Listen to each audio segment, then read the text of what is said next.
Welcome back to ಯುವ ಶಕ್ತಿ. ನಾವಿವತ್ತು KLE ಕ್ಯಾಂಪಸ್ನ ಅಡ್ಡಾದಲ್ಲಿದ್ದೀವಿ. ನಿಜ ಈ ಕ್ಯಾಂಪಸ್ನಲ್ಲಿರುವಂತಹ ಯುವ ಜನತೆ ಏನು ಹೇಳ್ತಾ ಇದ್ದಾರೆ, ಅವರಿಗೆ ಇಂದಿನ ರಾಜಕೀಯ ಸ್ಥಿತಿಗತಿಯ ಬಗ್ಗೆ ಯಾವ ರೀತಿಯಾದಂತಹ ಅಭಿಪ್ರಾಯವಿದೆ, ಆ ಅಭಿಪ್ರಾಯವನ್ನು ಸಂಗ್ರಹಿಸ್ತಾ ಇದ್ವಿ. ಈಗ ನಾವು ಇನ್ನೊಂದು ಗ್ರೂಪ್ ಜೊತೆಗಿದ್ದೀವಿ. ಇಲ್ಲಿರುವಂತಹ ತಂಡ ಏನು ಹೇಳುತ್ತೆ ಇಂದಿನ ರಾಜಕೀಯ ವ್ಯವಸ್ಥೆ ಬಗ್ಗೆ, ಬನ್ನಿ ಮಾತನಾಡೋಣ, ಆರಂಭಿಸೋಣ. ಆಗಲೇ ಮಾತನಾಡ್ತಾ ಎಲ್ಲ ಹೇಳ್ತಾ ಇದ್ರಿ, ಯುವ ಜನತೆಯಲ್ಲಿ ಬಹುಮುಖ್ಯವಾಗಿರುವಂಥದ್ದು ಪ್ರೋತ್ಸಾಹ ಸಿಗ್ತಾ ಇಲ್ಲ, ಸರಿಯಾಗಿ ಹಣಕಾಸಿನ ಕೊರತೆ ಇದೆ.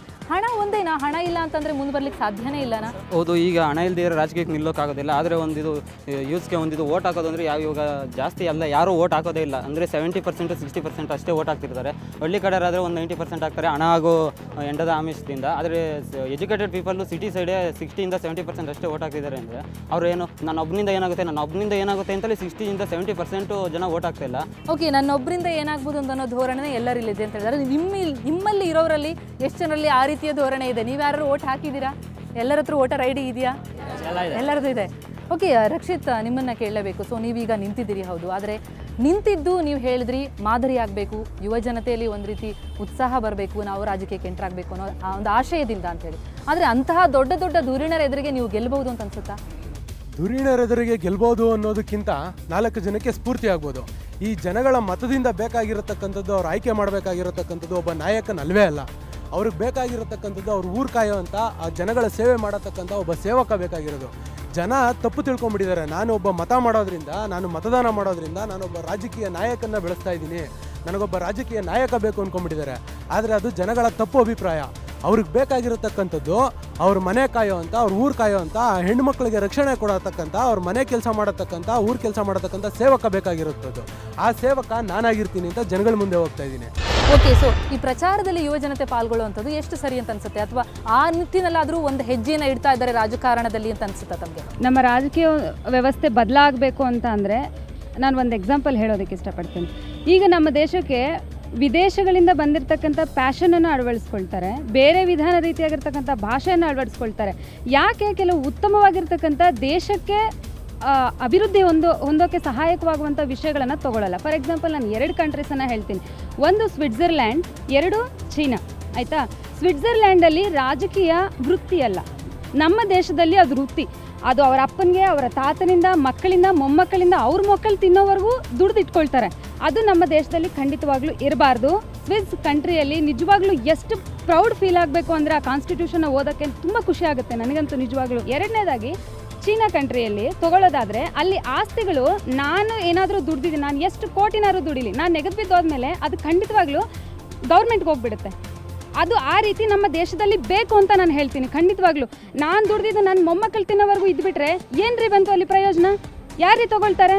ಖಂಡಿತವಾಗ್ಲೂ ಅದು ಅವನಿಗೆ ಆ ಭರವಸೆ ಹೋಗೋವರೆಗೂ ನಮ್ಮ ದೇಶದಲ್ಲಿ ಆ ರೀತಿಯಾಗಿರ್ತಕ್ಕಂಥ ಒಂದು ದೇಶಕ್ಕೆ ಅಭಿವೃದ್ಧಿ ಹೊಂದೋದಕ್ಕೆ ಯಾವ ಕಾರಣಗಳು ಬೇಕೋ ಅವುಗಳನ್ನು ತಗೊಳ್ಳಿ. ಭಾಷೆ, ಪ್ಯಾಷನು ಇದೊಂದೇ ಅಲ್ಲ ಬೇರೆ ದೇಶಗಳಿರೋದು. ಕಲಿಬೇಕಾಗಿರ್ತಕ್ಕಂಥದ್ದು ತುಂಬ ಇದೆ ನಮ್ಮ ದೇಶದಲ್ಲಿ. ಬೇರೆ ವಿಷಯಗಳನ್ನು ತೊಗೊಂಡು ನಮ್ಮ ದೇಶ ಅಳವಡಿಸ್ಕೋಬೇಕು ಅಂತಂದರೆ ಯಾವುದೇ ಫೀಲ್ಡಲ್ಲಿ ನೋಡಿ, ಇವಾಗ ನೀವು ಬಂದಿದ್ದೀರ ನ್ಯೂಸ್ ರಿಪೋರ್ಟರ್ಸ್, ನೀವಾಗಿರ್ಬೋದು, ಸಾಫ್ಟ್ವೇರ್ ಇದ್ರಾಗಿರ್ಬೋದು, ಕಾಲೇಜಲ್ಲಾಗಿರ್ಬೋದು, ಯಾವುದೇ ಒಂದು ಕಾರಣದಲ್ಲಿ ಯುವ ಜನಾಂಗ ಇಲ್ಲ ಅಂದರೆ ಅಭಿವೃದ್ಧಿ ಇಲ್ಲ ಅಂತ ನಾನು ಗಟ್ಟಿ ಘೋಷವಾಗಿ ಹೇಳಿ. ಓಕೆ, ಕ್ವಾಲಿಫಿಕೇಶನ್ ಬೇಕೇ ಬೇಕು ಅಂತ ಒಪ್ತೀರಾ? ನಿಜಕ್ಕೂ ಶಿಕ್ಷಣ ಬೇಕೇ ಬೇಕಾ? ಅಥವಾ ಶಿಕ್ಷಿತ ವರ್ಗದಲ್ಲಿ ಎಷ್ಟು ಜನ ದೊಡ್ಡ ರಾಜಕೀಯದಲ್ಲಿ ಸಾಧನೆ ಮಾಡಿದ್ದಾರೆ? ಏನು ಓದದೇ ಇದ್ದಂಥವ್ರು ಕೂಡ ರಾಜಕೀಯ ಧುರೀಣರಾಗಿದ್ದಾರೆ, ಒಳ್ಳೆ ಸಾಧನೆ ಮಾಡಿದಂಥವ್ರು ಇದ್ದಾರೆ. ಎಷ್ಟರ ಮಟ್ಟಿಗೆ ಅದು ಸರಿ ಅನ್ಸುತ್ತೆ? ಬೇಕೇ ಬೇಕಾ? ಖಂಡಿತ ಶಿಕ್ಷಣ ಬೇಕೇ ಬೇಕು. ನಮಗೆ ಶಿಕ್ಷಣ ಇಲ್ಲ ಅಂತ ನಾವೇನು ಮಾಡೋಕ್ಕಾಗಲ್ಲ. ಈಗ ನಾವೇನು ಮುಂದೆ ಬರ್ತಿದ್ದೆ ಅದಕ್ಕೆ ಕಾರಣನೇ ಶಿಕ್ಷಣ. ಯಾವ ಸರಿ, ಯಾವ ತಪ್ಪು, ಏನು ಮಾಡಿದ್ರೆ ಏನು ಕರೆಕ್ಟು, ಏನು ಮಾಡಿದ್ರೆ ಕರೆಕ್ಟ್ ಇಲ್ಲ, ನಾವು ಇದನ್ನೇ ಮಾಡಬೇಕು, ಅದನ್ನೇ ಮಾಡಬೇಕು ಅಂತ ಖಂಡಿತ ಶಿಕ್ಷಣ ಮುಖ್ಯ. ಹಂಗಂತ ಡಿಗ್ರಿ ಸರ್ಟಿಫಿಕೇಟ್ ಬೇಕು ಅಂತ ಹೇಳ್ತಿಲ್ಲ, ಮಾಮೂಲಿ ಜ್ಞಾನನೂ ಬೇಕಾಗುತ್ತೆ. ಅಟ್ಲೀಸ್ಟ್ ಈಗ ಒಬ್ಬ ಏನು ಓದಿದ ಅನ್ಎಜುಕೇಟೆಡ್ ಕರ್ಕೊಂಡ್ಬಂದು ನಿಲ್ಸಿದ್ರು ನಮ್ಗೇನು ಯೂಸ್ ಇಲ್ಲ. ನಮಗೆ ಕರೆಕ್ಟಾಗಿರೋ ಒಬ್ಬ ನಾಯಕ ಬೇಕು ನಮಗೆ. ಈಗ ನಾವು ಯುತ್ ನೋಡ್ತಾ ಇದ್ದೀರಿ, ಈಗ ಯಾರಪ್ಪ ಬೇರೆ ಏನೇ ಸ್ಥಾನದಲ್ಲಿ ಏನೇ ಒಂದು ಮಿನಿಸ್ಟರ್ ಕೊಟ್ಟರೆ ವಯಸ್ಸಾಗಿರೋರು ಅವ್ರಿಗೆ ಏನಾಗುತ್ತೆ ಅವ್ರ ಕೈಲಿ ಅಂತ ನಾವು ಅವ್ರನ್ನ ನಿಲ್ಲಿಸ್ತಾ ಇದ್ದೀರಿ. ಯುದ್ಧ ನಿಲ್ಸ್ರಿ, ನಾವೇನಾರ ಒಂದು ಸಾಧನೆ ಮಾಡ್ತೀರಿ. ಅದು ಬಿಟ್ಬಿಟ್ಟು ವಯಸ್ಸಾಗಿರೋ ಅವ್ರಿಗೆ ನಿಂತ್ರೆ ಕೂರಕ್ಕಾಗಲ್ಲ, ಕೂತ್ರೆ ನಿಂತಕ್ಕಾಗಲ್ಲ ಅಂತವನ್ನೆಲ್ಲ ಕಟ್ಬಿಟ್ಟು ನಾವು ರಾಜಕೀಯ ಅಂದ್ರೆ ಏನ್ ಚೆನ್ನಾಗಿರುತ್ತೆ ನಮ್ಮ ರಾಜಕೀಯ? ಖಂಡಿತ ಚೆನ್ನಾಗಿಲ್ಲ. ಡೆಮೋಕ್ರಸಿ ಅಂದ್ರೆ ಏನು? ಜನರಿಂದ, ಜನರಿಗೋಸ್ಕರ, ಜನರಿಗಾಗಿ. ಹಾಗಾದ್ರೆ ಈಗ ಜನರಿಗೋಸ್ಕರ ಏನೂ ಮಾಡ್ತಿಲ್ಲ, ಸುಮ್ಮನೆ ಹೇಳ್ತಾರೆ ಇವಾಗ ಅದು ಮಾಡ್ತೀರಿ, ನಾಳೆ ಇದು ಮಾಡ್ತೀರಿ, ಹಂಗ್ ಮಾಡ್ಬಿಡ್ತೀರಿ, ಹಿಂಗ್ ಮಾಡ್ಬಿಡ್ತೀರಿ, ನಮಗೆ ಕೊಟ್ಟಾಕ ಯಾರು ಮಾಡ್ತಾ ಇದಾರೆ? ನಮ್ಮ ಸ್ನೇಹಿತರೆ ಹೇಳಿದ್ರು ನಮ್ಗೆ 4 ವರ್ಷದಿಂದ ನಮಗೆ ಬರಲಿಲ್ಲ ಅಂತ. ಈಗ ವೋಟಿಂಗ್ ಎಲೆಕ್ಷನ್ ಇದೆ, ಸೊ ತಗೊಳ್ಳಿ ವೋಟಿಂಗ್ ಬೇಕಾ, ID ಬೇಕಾ, ಅದು ಬೇಕಾ, ನಿಮ್ಗೆ ಏನೇ ಬೇಕಾ, ಆಧಾರ್ ಕಾರ್ಡ್ ಬೇಕಾ, ಬನ್ನಿ ಮೇಡಮ್ ನಮ್ಮ ಹತ್ರ ಇದೆ, ನೀವು ಮಾಡಿ, ನಾವು ಮಾಡಿ. ಅದೇ ಮುಂದೆ ಅದೇ 4 ವರ್ಷ ಆದ್ಮೇಲೆ ಯಾರೀ ನೀವು, ಹೌದಾ ಬರ್ತೀನಿ ರೀ, ನಾಳೆನಾ, ಸರಿ ನಾಳೆ ಇಲ್ಲ ನಾಡಿದ್ದು ಬನ್ನಿ, ಇವಾಗಿಲ್ಲ ಅವರು, ನಾಳೆ ಬನ್ನಿ, ಸರಿ ಇಲ್ಲ ಮಿನಿಸ್ಟರ್ ಇಲ್ಲ, ನಾಳೆ ಬನ್ನಿ, ಇವತ್ತು ಬನ್ನಿ. ಏನಿದು? ಇದನ್ನ ರಾಜಕೀಯ ಅಂತಾರ? ಖಂಡಿತ ಸ್ವಾರ್ಥ ಅಂತಾರೆ. ನಾವು ಚೆನ್ನಾಗಿರ್ಲಿ ಚಂದ, ನಮ್ಮ ಮಕ್ಕಳು ಚೆನ್ನಾಗಿರ್ಲಿ ಓಕೆ, ನಮ್ಮ ಮೊಮ್ಮಕ್ಕಳು ಸರಿ, ನಮ್ಮ ಮುಂದಿನ ಮಕ್ಕಳು ಬರೀ ಮಕ್ಕಳು ಯಾಕ್ರಿ ಇದಲ್ಲ? ಇದನ್ನ ರಾಜಕೀಯ ಅಂತೀರ, ತಮ್ಮ ಸ್ವಾರ್ಥಕ್ಕೋಸ್ಕರ ಮಾಡ್ತಾ ಇದಾರೆ. ಓಕೆ, ಈಗಿರುವಂತಹ ರಾಜಕಾರಣಿಗಳಲ್ಲಿ, ಈಗಿರೋ ರಾಜಕೀಯ ವ್ಯವಸ್ಥೆಯಲ್ಲಿ ನಿಮ್ಗೇನು ಅನ್ಸುತ್ತೆ? ನಿಮಗೆ ಮಾದರಿಯಾದಂತಹ ಯಾರು ರಾಜಕಾರಣಿ ಇದ್ದಾರೆ ಅಂತ ಅನ್ಸುತ್ತೆ, ಅಥವಾ ಮಾದರಿ ಅನ್ನುವ ಶಬ್ದಕ್ಕೆ ಯಾರಿಗೂ ಅರ್ಹರೇ ಅಲ್ವಾ? ಖಂಡಿತವಾಗ್ಲೂ ಇಲ್ಲ ರೀ, ಖಂಡಿತವಾಗ್ಲೂ ಇಲ್ಲ. APJ ಅಬ್ದುಲ್ ಕಲಾಂ ಅವ್ರಿದ್ರು, ಅವ್ರಿಗೆ ಏನಂತಾರ, ಯುವ ಜನ ಮುಂದೆ ಬಂದ್ರೆ ನನಗೆ ರಾಜಕೀಯ ಬೇಡ, ಅದ್ ಬಿಟ್ಟು ಯೂತ್ ಮುಂದೆ ಬನ್ನಿ, ನಾನು ಏನ್ ಬೇಕಾದ್ರೂ ಸಾಧನೆ ಮಾಡ್ತೀನಿ.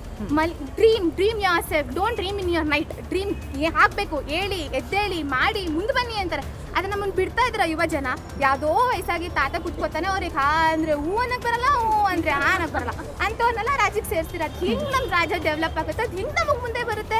ಇದೇ ಜಪಾನಲ್ಲಿ ಅದ್ ಬೇಕಾಯ್ತು, ಎಷ್ಟು ಬೇಗ ಅವ್ರು ಮುಂದೆ ಬಂದ್ರು, ಯಾಕಂದ್ರೆ ಅವ್ರ ಯುತ್ಗಳು ನಮಗೆ ತಕ್ಕಂಗಿಲ್ಲ. ವಯಸ್ಸಾದವ್ರು ಅವ್ರಿಗೆ ಏನ್ ಅರ್ಥ ಆಗುತ್ತೆ ಅಂತ ಕರ್ಕೊಂಡೋಗಿ ಅನ್ನೋ ಸೀಟಲ್ಲಿ ಕೂಡ್ಸಾರೋ ನಮ್ಗಂತೂ ಅರ್ಥ ಆಗ್ತಿಲ್ಲ. ಓಕೆ, ಯುವಕರಿಗೆ ಅವಕಾಶ ಬೇಕು, ಅವಕಾಶದ ಕೊರತೆ ಇದೆ ಅಂತ ಹೇಳ್ತಾ ಇದ್ದಾರೆ. ಹಾಗೇನೆ ಮುನ್ನುಗ್ಗುವಂತಹ ಉತ್ಸಾಹ ನಮ್ಮಲ್ಲಿದೆ. ಯಾಕೆ ಯಾವಾಗಲೂ 50, 60, 70 ವರ್ಷ ದಾಟದಂಥವರು, ವರ್ಷ ಮೀರಿದಂಥವರು ಅಂಥವರೇ ರಾಜಕಾರಣದಲ್ಲಿರ್ತಾರೆ. ಯುವ ಜನತೆಗೆ, ಯುವ ಬ್ಲಡ್ಗೆ, ಯಂಗ್ ಬ್ಲಡ್ಗೆ ಅವಕಾಶವನ್ನು ಕೊಡಿ ಅಂತಿದ್ದಾರೆ. ಹಾಗಿದ್ರೆ ಇವರಿಗೆ ಅವಕಾಶ ಕೊಟ್ಟರೆ, ಅಂದರೆ ಸುವರ್ಣ ನ್ಯೂಸ್ ವೇದಿಕೆಯಲ್ಲಿ ಒಂದು ಅವಕಾಶವನ್ನು ಕೊಡ್ತೀವಿ. ಒಂದು ದಿನ CM ಆದರೆ ಏನು ಮಾಡ್ತೀರಿ ಅಂತ ಈ ಯುವ ಜನತೆಯನ್ನೇ ಕೇಳೋಣ. CM ಆದಾಗ ಅವ್ರು ಏನು ಮಾಡ್ತಾರೆ ಅಂತ ಅವರಿಂದ ಉತ್ತರವನ್ನು ಪಡ್ಕೊಳ್ಳೋಣ ಈ ಪುಟ್ಟ ಬ್ರೇಕ್ನ ನಂತರ.